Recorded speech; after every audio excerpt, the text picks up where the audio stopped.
ಆತ್ಮೀಯ ವಿದ್ಯಾರ್ಥಿಗಳೇ, ಇವತ್ತು 7/2/2026 ಪ್ರಚಲಿತ ಘಟನೆಗಳನ್ನು ಚರ್ಚೆಯನ್ನು ಮಾಡೋಣ. ಪ್ರಶ್ನೆ ಸಂಖ್ಯೆ 1.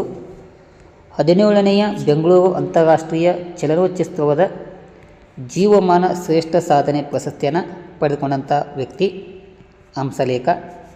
ಪ್ರಶ್ನೆ ಸಂಖ್ಯೆ 2. ಕರ್ನಾಟಕ ಚಲನಚಿತ್ರ ಅಕಾಡೆಮಿಯ ಪ್ರಸ್ತುತ ಅಧ್ಯಕ್ಷರು ಯಾರು? ಸಾಧು ಕೋಕಿಲ. Third one. ಅಕ್ಕ ಸಮುದ್ರ ಪಕ್ಷಿಧಾಮ ಎಲ್ಲಿ ಕಂಡುಬರುತ್ತದೆ? ಅದು ವಿಜಯನಗರ ಜಿಲ್ಲೆಯ ಹಗರಿ ಬೊಮ್ಮನಹಳ್ಳಿಯಲ್ಲಿ ಕಂಡು ಬರುತ್ತದೆ. 4. ವಿಶ್ವದ ಮೊದಲ ಸಹಕಾರಿ ಟ್ಯಾಕ್ಸಿ ಸೇವೆ ಭಾರತ ಪ್ರಾರಂಭವನ್ನು ಮಾಡಿದೆ. ಅದರ ಹೆಸರೇನಂತಂದ್ರೆ ಭಾರತ ಟ್ಯಾಕ್ಸಿ ಅಂತೇಳಿ. ಇದು ಮೊದಲ ಹಂತದಲ್ಲಿ ದೆಹಲಿ ಮತ್ತು ಗುಜರಾತಲ್ಲಿ ಲಭ್ಯತೆಗೆ ಸಿಗ್ತದೆ. ಇದರ ಒಂದು ಆಶಯ ಏನಂತಂದ್ರೆ ಸಾರಥಿಯೇ ಮಾಲೀಕ ಎಂಬ ಆಶಯವನ್ನು ಇಟ್ಟುಕೊಂಡಿದೆ. ಈ ಟ್ಯಾಕ್ಸಿ ಸೇವೆಗೆ ಅಮೂಲ್, ನಾಫೆಡ್, ನಬಾರ್ಡ್, ಕ್ರಿಬ್ಕೋ ಸೇರಿದಂತೆ ದೇಶದ 8 ಪ್ರಮುಖ ಸಹಕಾರಿ ಸಂಘಗಳು ಪ್ರವರ್ತಕರಾಗಿ ಕಾರ್ಯವನ್ನು ನಿರ್ವಹಿಸುತ್ತಿವೆ. ಇತ್ತೀಚೆಗೆ ಮೆಟ್ರೋ ದರವನ್ನು ದೇಶದಲ್ಲಿ ಅತ್ಯಂತ ದುಬಾರಿ ಕಂಡುಬಂದಿದೆ. ಅದು ಎಲ್ಲಿ ಅಂತಂದ್ರೆ ಬೆಂಗಳೂರು. ಅದು 25ರಿಂದ 30 ಕಿಲೋಮೀಟರ್ಗೆ 95 ರೂಪಾಯಿ ದರವನ್ನು ಹೆಚ್ಚಳ ಮಾಡುವಂಥ ನಿರ್ಧಾರವನ್ನು ಕೈಗೊಂಡಿದೆ. Next one. ಕರ್ನಾಟಕದ ಟಾಪ್ 5 ಆರ್ಥಿಕ ಬಲಿಷ್ಠ ಜಿಲ್ಲೆಗಳು ಯಾವಂತಂದ್ರೆ ಇದು 2024 ಮತ್ತು 25ರ ಅಂಕಿಅಂಶ. ಇದು ತಲಾ ಆದಾಯದ ಮೇಲೆ ನಾವು ಏನು ಮಾಡ್ತೀವಿ, ಮಾಪನವನ್ನು ಮಾಡ್ತೀವಿ. ಬೆಂಗಳೂರು ಮೊದಲ ಸ್ಥಾನವನ್ನು, ದಕ್ಷಿಣ ಕನ್ನಡ 2ನೇ ಸ್ಥಾನ, ಉಡುಪಿ 3ನೇ ಸ್ಥಾನ, ಚಿಕ್ಕಮಗಳೂರು 4 ಮತ್ತು ಶಿವಮೊಗ್ಗ 5ನೇ ಸ್ಥಾನವನ್ನು ಪಡೆದುಕೊಂಡಿದೆ. ಏನು ಅತಿ ಆರ್ಥಿಕವಾಗಿ ಬಲಿಷ್ಠವಾಗಿರುವಂಥ ಜಿಲ್ಲೆ ಯಾವುದು? ಬೆಂಗಳೂರು ನಗರ ಪ್ರಥಮ ಸ್ಥಾನ, ಶಿವಮೊಗ್ಗ 5ನೇ ಸ್ಥಾನ, ದಕ್ಷಿಣ ಕನ್ನಡ 2ನೇ ಸ್ಥಾನವನ್ನು ಪಡೆದುಕೊಂಡಿದೆ. Next one. ಕ್ಷಯರೋಗ ಮುಕ್ತ ಭಾರತ ಅಭಿಯಾನ 2025 ಹಮ್ಮಿಕೊಳ್ಳಲಾಗಿದೆ. ಮಲೇರಿಯಾ ಮುಕ್ತ ಭಾರತವಾಗಿ ಮಾಡುವುದು 2030ರ ಥೀಮನ್ನು ಹಾಕಿಕೊಂಡಿದೆ. 500 GW ನವೀಕರಿಸಬಹುದಾದ ಇಂಧನವನ್ನು 2030ರೊಳಗೆ ಸಾಧಿಸಲಾಗುತ್ತದೆ. ನಿವ್ವಳ ಶೂನ್ಯ ಹೊರಸೂಸುವಿಕೆ ರಾಷ್ಟ್ರೀಯವಾಗಿ 2070ರಂದು ಹಮ್ಮಿಕೊಳ್ಳಲಾಗಿದೆ. ಇನ್ನು ಎಲ್ಲರಿಗೂ ವಿಮೆ ಎಂಬ ಸ್ಕೀಮನ್ನು 2047, ಭಾರತೀಯ ಬಾಹ್ಯಾಕಾಶ ನಿಲ್ದಾಣವನ್ನು ಸ್ಥಾಪಿಸುವಂಥ ಗುರಿಯನ್ನು 2035 ಹಾಕಿಕೊಳ್ಳಲಾಗಿದೆ. ಇನ್ನು ಅಭಿವೃದ್ಧಿ ಹೊಂದಿದ ಭಾರತ $30 ಟ್ರಿಲಿಯನ್ 2047ರ ಅವಧಿಗೆ ಭಾರತ ಹಮ್ಮಿಕೊಂಡಿದೆ. Next one. ದೇಶದಲ್ಲಿ 100% ವಿಮಾ ವ್ಯಾಪ್ತಿಯನ್ನು ಸಾಧಿಸಿದ ಮೊದಲ ಜಿಲ್ಲೆ ಯಾವಂತಂದ್ರೆ ಅದು ರಾಜಸ್ಥಾನದ ಅಲ್ವಾರ್ ಜಿಲ್ಲೆ. Next one. ಸಮಗ್ರ ರಾಜ್ಯ ಮಟ್ಟದ ಬರ್ಡ್ ಅಟ್ಲಾಸ್ ಅಂದರೆ ಪಕ್ಷಿ ನಕ್ಷೆ ಪ್ರಕಟಿಸಿದ ಭಾರತದ ಮೊದಲ ರಾಜ್ಯ ಯಾವಂತಂದ್ರೆ ಅದು ಕೇರಳ. ಇನ್ನು ಪ್ರಕಟಣೆ ಮಾಡಿದ 2ನೇ ರಾಜ್ಯ ಯಾವಂತಂದ್ರೆ ಅದು ಗೋವಾ ರಾಜ್ಯ ಆಗಿದೆ. 17ನೇಯ ಅಂತಾರಾಷ್ಟ್ರೀಯ ಬೆಂಗಳೂರು ಚಲನಚಿತ್ರೋತ್ಸವವನ್ನು ಹಮ್ಮಿಕೊಳ್ಳಲಾಗಿದೆ. ಈ ಒಂದು ಚಿತ್ರದಲ್ಲಿ ಅದು ಕನ್ನಡ ವಿಭಾಗದಲ್ಲಿ ಪ್ರಶಸ್ತಿಯನ್ನು ಪಡೆದುಕೊಂಡಂಥ ಚಿತ್ರಗಳು ಯಾವಂತಂದ್ರೆ ಅತ್ಯುತ್ತಮ ಚಿತ್ರ ಅಥವಾ ಪ್ರಥಮ ಸ್ಥಾನವನ್ನು ವನ್ಯ ಚಿತ್ರ ಪಡೆದುಕೊಂಡಿದೆ. ಇದು ನಿರ್ದೇಶಕರಂತಂದ್ರೆ ಬಡಿಗೆ ದೇವೇಂದ್ರ. ಇನ್ನು ದ್ವಿತೀಯ ಸ್ಥಾನವನ್ನು ನಮ್ಮ ಸಾಲಿ ಚಿತ್ರ ಪಡೆದುಕೊಂಡಿದೆ. ಅದರ ಒಂದು ನಿರ್ದೇಶಕರು ಅನಿಲ್ ರೇವೂರ್ ಅಂತೇಳಿ. ಇನ್ನು ತೃತೀಯ ಸ್ಥಾನವನ್ನು ರಾವಣ್ ರಾಜ್ಯದಲ್ಲಿ ನವದಂಪತಿಗಳಂತೇಳಿ ಅದರ ನಿರ್ದೇಶಕರು ರಂಗ. ಇನ್ನು ಭಾರತೀಯ ಸಿನಿಮಾ ಸ್ಪರ್ಧಾ ವಿಭಾಗದಲ್ಲಿ ಪ್ರಥಮ ಸ್ಥಾನವನ್ನು ಸಬರ್ ಬೋರ್ಡ್, ಇದು ಮರಾಠಿ ಭಾಷೆ ಒಳಗಿದೆ, ಅದರ ನಿರ್ದೇಶಕರು ಯಾರು? ರೋಹನ್ ಪರಶುರಾಮ್ ಕನ್ವಾಡೆ ಅಂತೇಳಿ.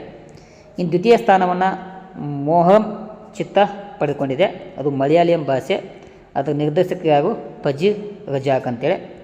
ಇನ್ನು ತೃತೀಯ ಸ್ಥಾನವನ್ನು ಕಾಡು ಚಿತ್ರ, ಅದು ಮಲಯಾಳಿಯಂ ಭಾಷೆ, ಸುನೀಸ್ ವಡಕುಂದಂ ಇದರ ನಿರ್ದೇಶಕರು ಆಗಿದ್ದಾರೆ. Next one.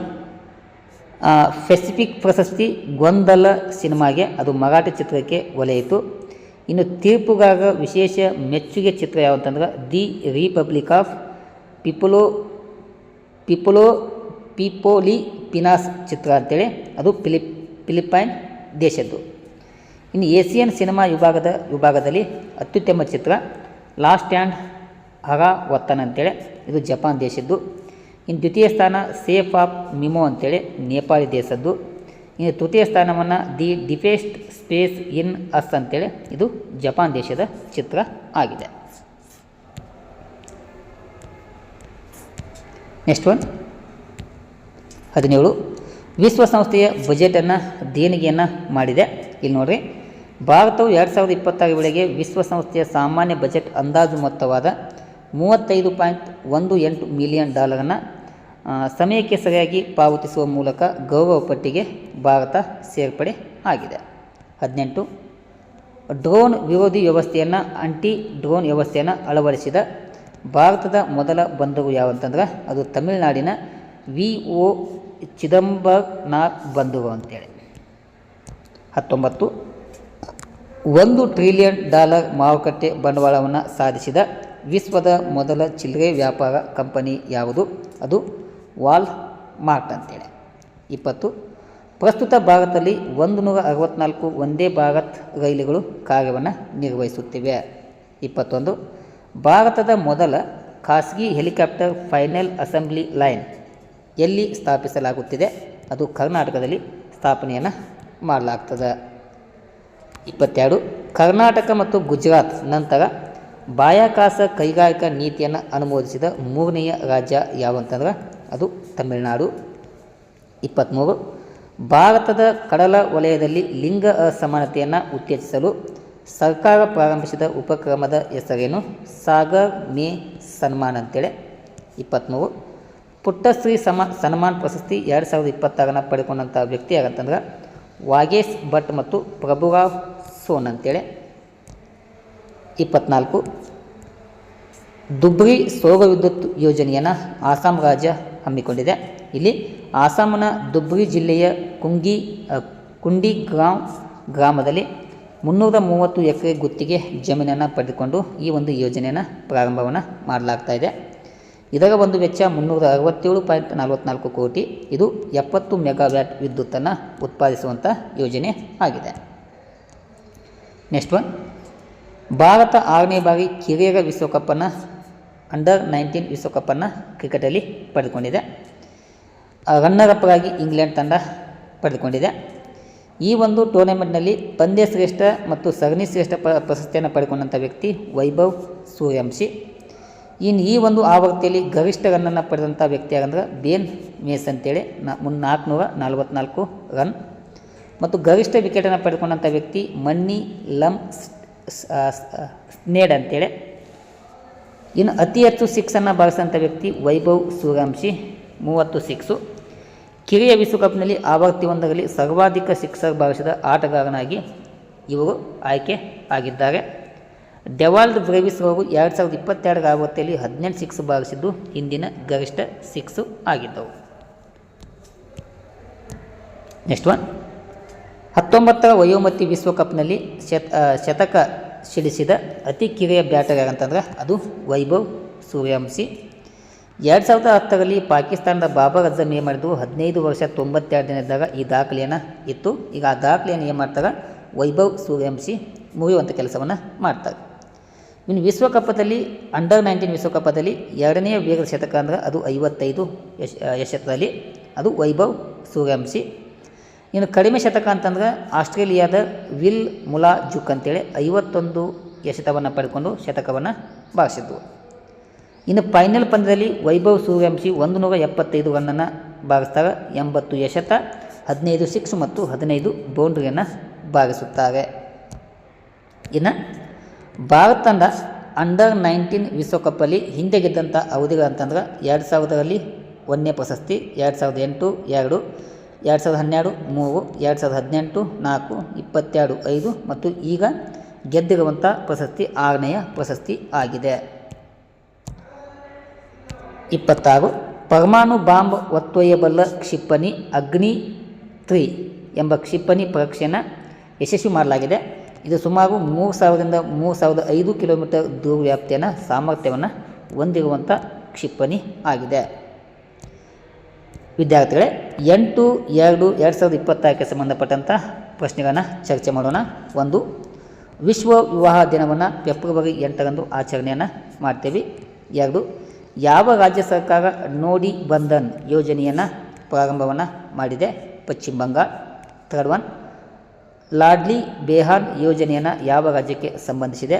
ಅದು ಮಧ್ಯಪ್ರದೇಶ. 4, ಗೋಮತಿ ನದಿಯು ಸಂಪೂರ್ಣವಾಗಿ ಯಾವ ರಾಜ್ಯದ ಮೂಲಕ ಹರಿಯುತ್ತದೆ? ಅದು ಉತ್ತರ ಪ್ರದೇಶ. ನೆಕ್ಸ್ಟ್ ಒನ್, ಅಂತಾರಾಷ್ಟ್ರೀಯ ಬಿಗ್ ಕ್ಯಾಟ್ಸ್ ಶೃಂಗಸಭೆಯನ್ನು ಹಮ್ಮಿಕೊಳ್ಳಲಾಗಿದೆ. ಅಲ್ಲಿ 23 ದೇಶಗಳು ಪಾಲ್ಗೊಳ್ತಾವು. ಈ ಒಂದು ಶೃಂಗಸಭೆಯ ಮೊದಲ ಶೃಂಗಸಭೆ ಫೆಬ್ರವರಿ 9ರಿಂದ 11 ತನಕ ಬಂಡೀಪುರದಲ್ಲಿ ನಡೆಯುತ್ತದೆ. ಇನ್ನು 2ನೇ ಆವೃತ್ತಿ ಮೈಸೂರಿನ ನಾಗರಹೊಳೆಯಲ್ಲಿ ಅಭಯಾರಣ್ಯದಲ್ಲಿ ನಡೆಯುವಂಥ ಒಂದು ಶೃಂಗಸಭೆ ಆಗಿದೆ. ನೆಕ್ಸ್ಟ್ ಒನ್, ಭಾರತ ಮತ್ತು ಅಮೆರಿಕ ಇತ್ತೀಚೆಗೆ ಒಪ್ಪಂದವನ್ನು ಮಾಡಿಕೊಂಡಿದೆ. ಆ ಒಪ್ಪಂದ ಮಾಡಿಕೊಂಡ ಮೇಲೆ ಅಮೆರಿಕದ ಶೂನ್ಯ ಸುಂಕ ಉತ್ಪನ್ನಗಳು ಯಾವುವು ಎಂಬುದು ಲಿಸ್ಟ್ ಇದೆ, ಚೆನ್ನಾಗಿ ಅಧ್ಯಯನ ಮಾಡಿರಿ. ಇನ್ನು ಭಾರತದ ಶೂನ್ಯವಾದಂಥ ಸುಂಕಗಳ ಉತ್ಪನ್ನ ಯಾವ ಅಂತೇಳಿ ಅದು ಕೂಡ ನಿಮಗೆ ಪಟ್ಟಿಯನ್ನು ಕೊಡಲಾಗಿದೆ. ಓಕೆನಾ? ಇಷ್ಟು ವಿದ್ಯಾರ್ಥಿಗಳೇ 7 ಮತ್ತು 8ನೇ ದಿನಾಂಕದ ಪ್ರಚಲಿತ ಘಟನೆಗಳು ಆಗಿವೆ. ಮುಂದಿನ ತರಗತಿ ಒಳಗೆ ಇದರ ಮುಂದುವರೆದ ಭಾಗವನ್ನು ಮುಂದುವರಿಸಲಾಗ್ತದೆ. ಇಲ್ಲಿಯ ತನಕ ತರಗತಿ ವೀಕ್ಷಣೆ ಮಾಡಿದ ಎಲ್ಲ ವಿದ್ಯಾರ್ಥಿಗಳಿಗೆ ಧನ್ಯವಾದಗಳು ತಿಳಿಸ್ತಾ ಈ ತರಗತಿಯನ್ನು ಇಲ್ಲಿಗೆ ಮುಗಿಸ್ತೇನೆ. Thank you. ನಮಸ್ಕಾರ.